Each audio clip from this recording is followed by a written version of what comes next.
What do a pop-up cafe, a low-income housing project, a soup-making business, and an improv troupe all have in common? Well, in one corner of Northern Virginia and Maryland, all these groups call themselves expressions of church.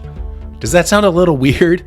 It might, since most of us hear the word church and we conjure up a mental image that likely includes a mass of people gathered on a Sunday morning and a preacher giving a sermon and offering plates and some pageantry and music and nice clothing. And while these images are familiar, the church itself has long advocated for a little different understanding of church. In fact, one of the first songs I ever learned invites us to sing, "I am the church, you are the church, we are the church together." The idea is that church is not an event nor a place. Church is the community of faith, its people. As the song goes, the church is not a building, the church is not a steeple, the church is not a resting place. The church is what? It's the people. I know someone out there just did a bunch of hand movements to coincide with those words. The innovative ministries that I mentioned a moment ago, the pop-up cafe, the housing complex, the soup makers, and the improv troupe have all leaned back into the understanding of church being a connection of people. I'm Ryan Dunn, and I had the good fortune of participating in these unique expressions of church recently. And in this episode of Compass, I'm going to share those experiences as well as the thoughts of those who helped to give life to these expressions of church. And I hope we can give you a sense of what it's like to participate in these expressions as well. These experiences may get us rethinking what it is that we think about when we think church. All that is coming up on Compass. We saw it as a need. We started trying to work on what it was going to take to be an outreach in the community, and we decided the church is not the building, the church is the people outside. And so we wanted to be out in the community and have a better impact. So the congregation for a number of years has been, trying to get out and be engaged. And when you go out in the community, you actually see things that you don't normally see, especially if you do it intentionally. That was Gene Cross, who I met while making sandwiches in the all-purpose fellowship hall of Central United Methodist Church in Ballston, which is a neighborhood in Arlington, Virginia. Gene and a group of friends, some who are official members of Central UMC in Ballston, and others who aren't, get together early on Friday mornings to make sandwiches for the local homeless shelter. There's a lot of kidding back and forth in this group, and a lot of coffee. At different times, the Friday morning group has done different feeding activities. For a while during the COVID lockdown, they ran a bodega out of the back of the church facility. At another time, they did a breakfast cafe. Once you get to know and you get to know the stories, you get a better connection with the folks, and you can understand what their problems are and what we need to be working on as a society, so that it's kind of a way to live out your faith, basically. Several years ago, Central UMC had a problem. Their building was about 100 years old and in need of repair, like a lot of repairs. And so we recognized that we had a building that was crumbling, very literally. And we said, well, what could God do with what we have on this corner of Stafford and Fairfax and what the people need, which is housing? This is Central UMC's pastor, Sarah Harrison McQueen. So I'll use the phrase that our lay leader used many years ago when she told the story, because this is a 17-year story that I'll tell you in 17 seconds. She said the congregation went from an attitude of serve us to service. And that at its core is what got this congregation to be willing to say goodbye to their 100-year-old building, to allow for a multi-use building that includes folks who they never would cross paths with otherwise. The church's property sits in a pretty well-trafficked area of Arlington. It's a busy street. There's an IHOP across the street and a sports bar next door. The local high school is about 3 blocks away. There's a pretty consistent flow of people walking by and a nonstop flow of car traffic whizzing by. There's a lot of people to get to know in the area. All these people have their own unique needs, of course, but one need the church members kept hearing through their connections in the community was a need for affordable housing. Carmen Romero is the CEO of True Ground Housing, a nonprofit affordable housing developer in Arlington. She summed up the need. Really, in the nation, there were 7 million affordable homes behind. Half of American renters are rent burdened. Low-income renters are severely rent burdened, paying 50 to 80% of their income on housing. In Arlington, that's very much the case. Many churches would balk at blowing up their facilities. But what about when those buildings are old and no longer suitable for the church family or for the community? The leaders of Central UMC made that connection. Their buildings didn't work for the good of either their faith community nor their neighborhood. So they started a project of tearing the building down and starting over. In place of their antiquated facilities, they were going to right-size their worship space and fellowship spaces. They also wanted to make sure that their facilities would be multi-use. So there are a lot of adaptable features to their spaces, like movable chairs, open spaces, a commercial kitchen. The more traditional church facilities are on the ground floor. On the second level are classrooms for Kinhaven, a member-governed preschool. So Kinhaven has reserved 16 spaces for children with the child care subsidy in Virginia. And so they've already enrolled 6 students from APA Properties. So they're looking for 10 more students that'll come in at that subsidized rate. And then we'll have room for up to 100 students total. Above all this is Unity Homes, 144 affordable housing units, community rooms, a business center, laundry facilities, and a really nice terrace that one of my co-producers, AJ Thurman, got really excited about using for hosting barbecues. Carmen Romero summed it up. It's a way for 2 nonprofits that are serving the community to amplify each other's mission. Here we have Central United Methodist Church, who is going to have a new church facility, a new daycare, and True Ground is going to be able to develop 144 units in an area of high opportunity where we couldn't otherwise have access to land. Projects like this always come with a case of NIMBYism. That is, people who say that developments like this are good, but not in my backyard. Pastor Sarah. This process challenged some of our neighbors to be willing to have neighbors they wouldn't have otherwise. And so there was a group who wanted to use historic preservation as a way to stop an affordable housing project. But thankfully, we made it through that process with a compromise where we retained some of the historic elements that we hadn't originally planned to keep. Ultimately, God, there are so many ways that this process unfolded that only God could have foreseen. You know, we have a very small congregation. In 2017, when we did our capital campaign, we needed to raise $500,000 in order to hire architects and to begin the legal process of getting approval for this project. That's a big ask for most churches, but particularly our church. And we worked with a fabulous campaign consultant. And on the day of the commitment Sunday, we had hoped to get a good response. And we got more than 50% of our goal on that day pledged. And I burst into tears when she told me, because that was so far outside of what I expected. One of the features of Central UMC's renovation is a commercial kitchen. This kitchen has helped to give life to another unique expression of church. My name is Alyssa Dencham, and I am the pastor of Provision Church, a new United Methodist Church plant here in Northern Virginia. We launched on January 1st of 2023. Yeah, so Provision Church is a missional faith community, and we live out that mission through Provision Kitchen. We operate what we call community cafes. They're basically day centers where folks who are housing insecure can find a safe place to linger for as long as they want, find nutritious and delicious chef-curated meals and light snacks. And then they also have access to help to navigate some of those really hard resources that they need to survive. So over the course of the week, we operate 3 different cafes. Right now we're standing in our Ballston cafe, which is our only indoor cafe. We're here on Wednesdays. And then we have 2 outdoor cafes that we operate in the Springfield area, so not far from here, but on Thursdays and Fridays. Provision Church uses Central UMC's commercial kitchen to prepare food for the pop-up cafes. Instead of a worship event being the central point of the community life for Provision Church, the cafes are the central events of their community life. Because Jesus Because Jesus, I mean, at the end of the day, isn't that the answer all the time? That's what we do at Sunday school. Jesus said, feed my sheep.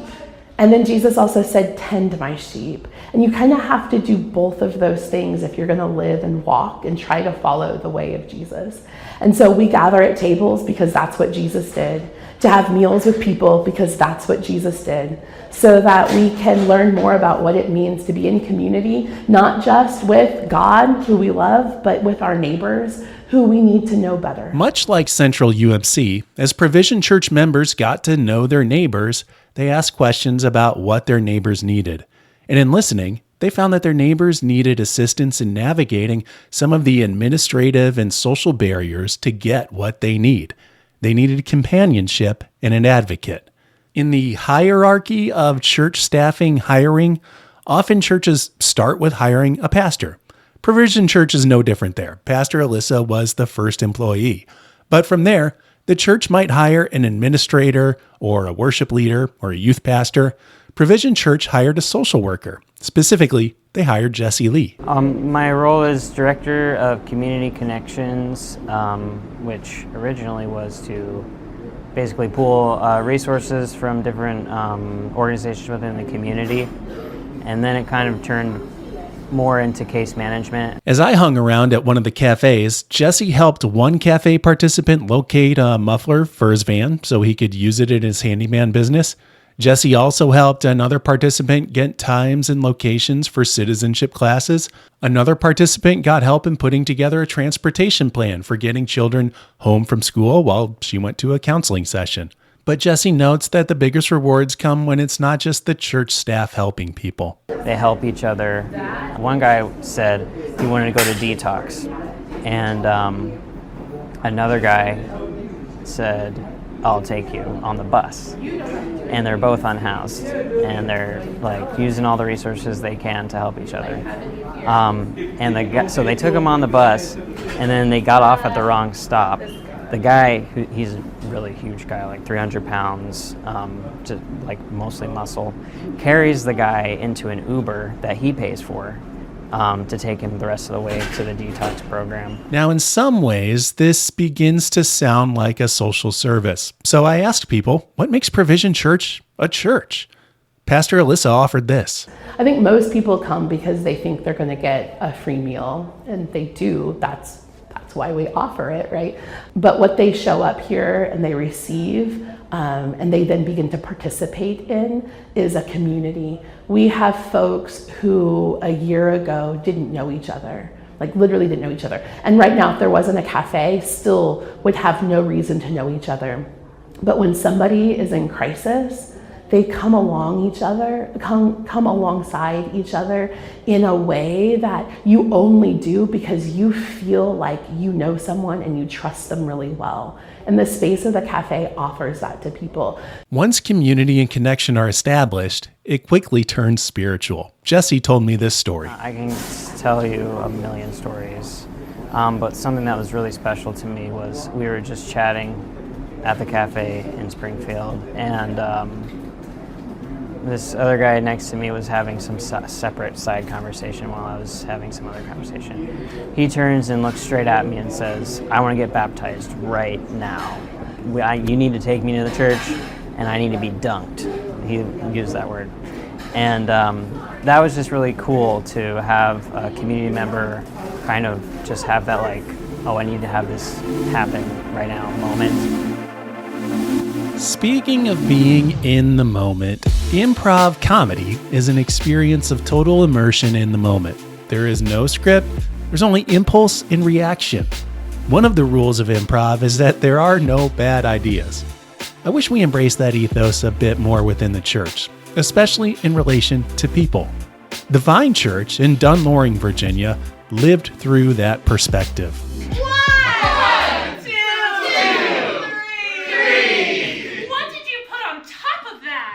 What did you put on top of that? Well, I never. That is the Improv Church crew getting ready for one of their monthly sets. Here's how the night goes at Improv Church. The scene is the worship space of the Vine Church. From the outside, the church building looks fairly stereotypical church building.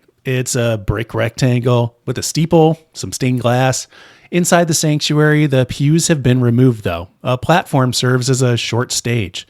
A cool feature that I enjoyed was the mocktail/coffee bar near the side entrance.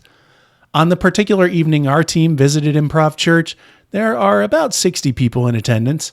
Vine Church's pastor, Katie Phillips, begins the gathering in performance time, describing what this evening is about. So here's what's going to happen tonight. We're going to use a form of improv comedy that's called a long form. It's called an Armando. And in an Armando, if you go to see it in comedy clubs across the country, normally they find a local celebrity who comes up and gives a monologue, tells a true story about their life, and then the improv comedians use that as inspiration for a night of comedy, right? Partway through the show, the monologist comes back up, gives another short monologue, and the improvisers do a couple of other scenes. Because you're at Improv Church, instead of a local celebrity giving a monologue, we're excited tonight to welcome a pastor to give a sermon. What? A sermon? A sermon and comedy in one night? You're lucky.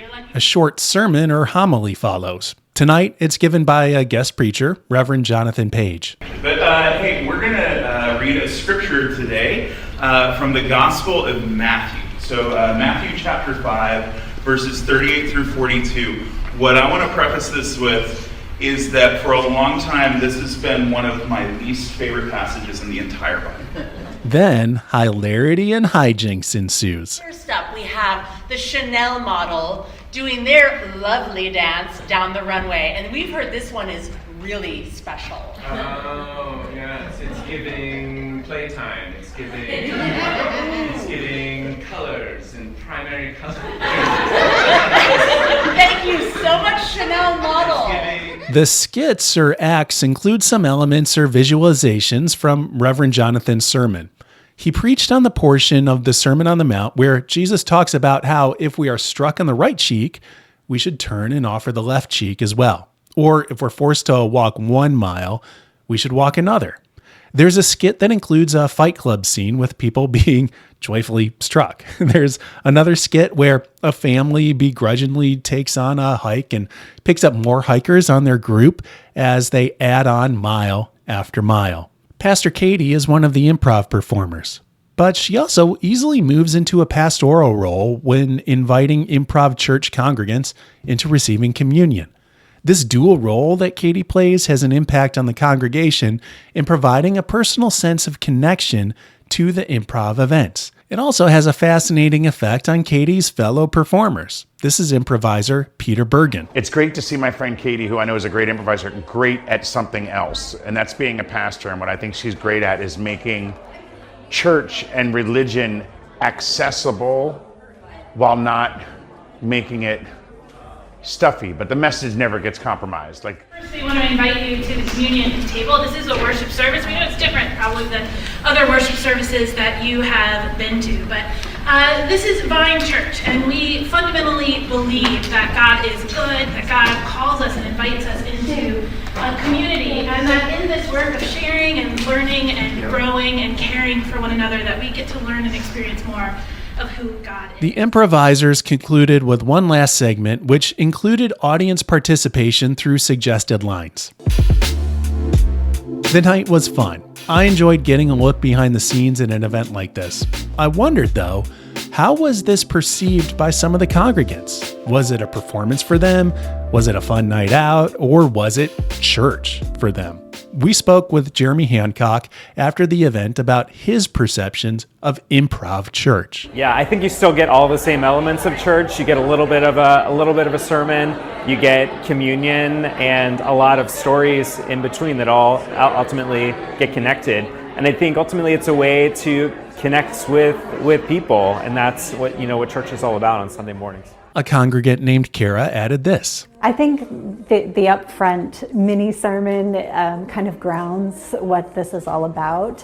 And then we bring it back to that in the middle with another short sermon by an ordained minister. And then the communion, of course, is the way that we remember that we're all connected to God and that this is another way that we can worship our Lord. Some people within the larger church may still question whether or not Improv Church is church. I think Improv Church participants might suggest that the event is part of church. It's a way to begin a pathway towards discipleship and belonging in the community of faith. All of the ministries we've explored thus far invite participation without strings attached. In order to receive a meal from Provision Church, there's no requirement that you attend a worship service or hear a sermon. In order to live at Central UMC's housing unit, there's not an addendum that you must also attend Sunday service at Central UMC. Improv Church is not for Vine Church members only. The ethos at work here suggests that a pathway of discipleship begins when people start to form relationships with disciples. And one of Provision Church's pop-up cafes, I talked with a volunteer named Kathleen.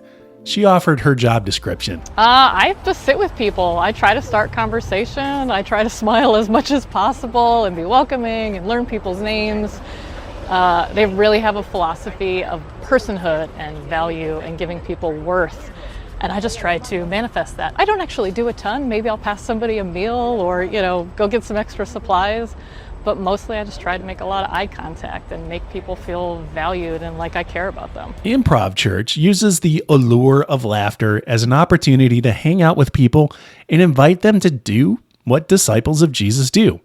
I spoke with Pastor Katie at the end of the night after the crowd had cleared and the mocktails had been bussed away. But I think the things that have surprised me is that this has been a place that members of our congregation have invited their spouse, who otherwise is not interested in coming to church, or their teenager, or their young adult, kiddo, or their neighbor. Whereas the people who are bought in, who are church members, but who have not necessarily found the gumption to invite their people to something and or the things they've invited them to haven't been a good fit, Improv Church seems to be. So we have a number of folks who this is where they worship with their spouse, or this is where they worship with their kids. And then they come alone on Sunday or to other expressions of worship. The other thing that has been surprising is the comedians. I, in the beginning, was asking a favor of my friends and was like, I want to give this a shot. Like, what do you think? And we'll buy you dinner. And we give them a $50 Visa gift card, which is like not worth their time, but something, right? And they were all like, yeah, we'll do this. But some interesting things have happened. So we have more than one of the improvisers who attend now Vine Church, one who joined in membership.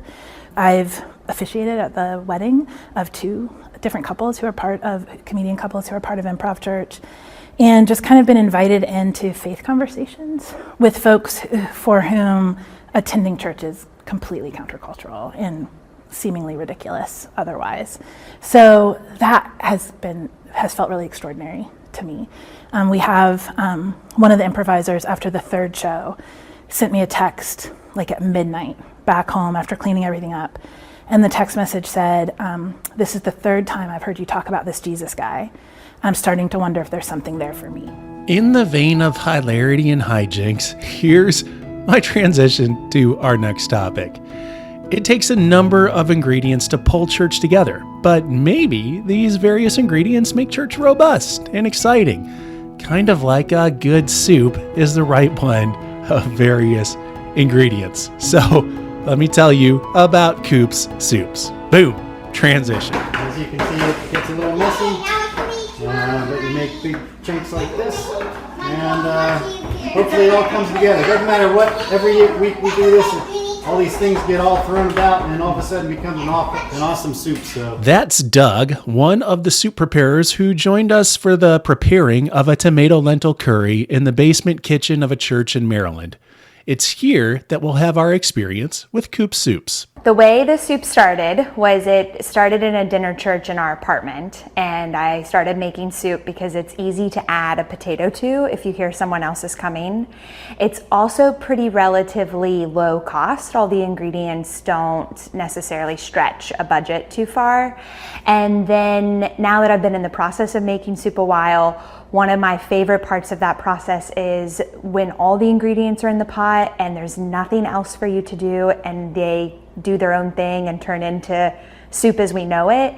And I just think that's such a beautiful metaphor for like our relationship with God, that there's times when we're working in accordance, and then there's times when God is doing something and we can kind of take a Sabbath rest and the work will do itself, and there's a moment when we need to step back.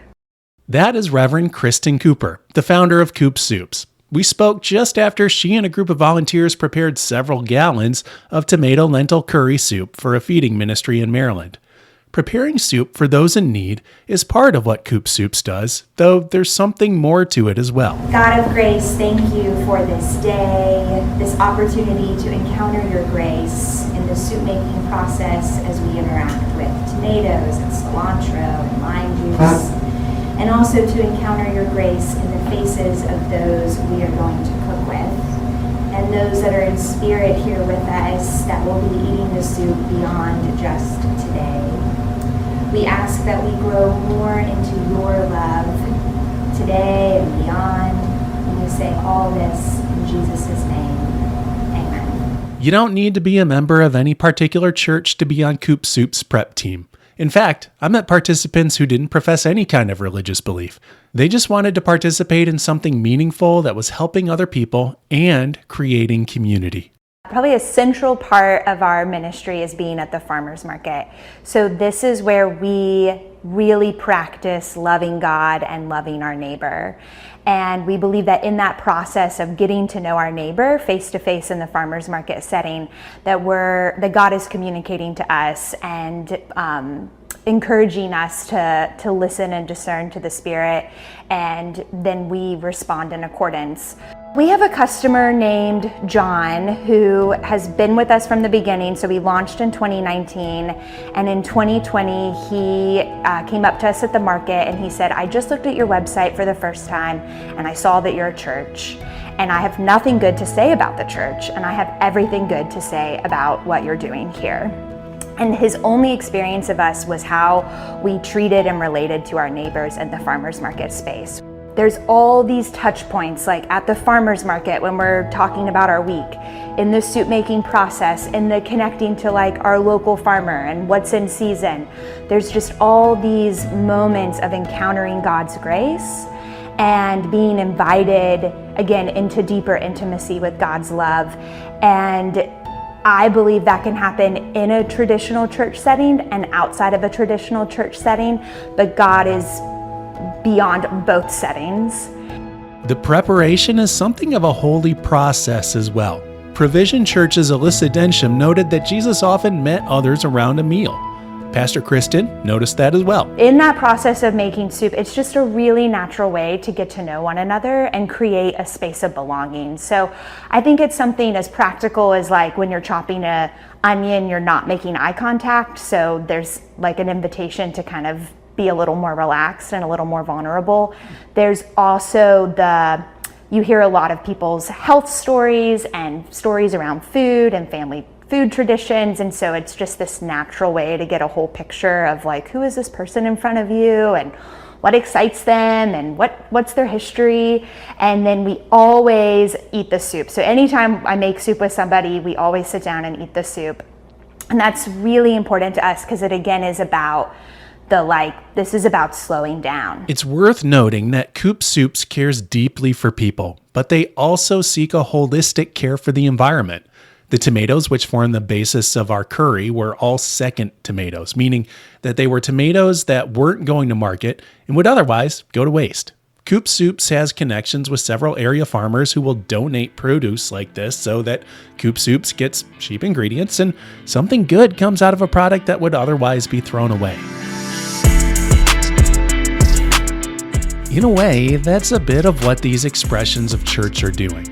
Traditional church models can be wonderful, and they work for many people, but they don't work for everyone. It's true that these innovative approaches to church won't work for everyone either. Pastor Katie of Improv Church told me about meeting with her church council and being upfront that Improv Church would include words and scenes many would find startling in a church setting.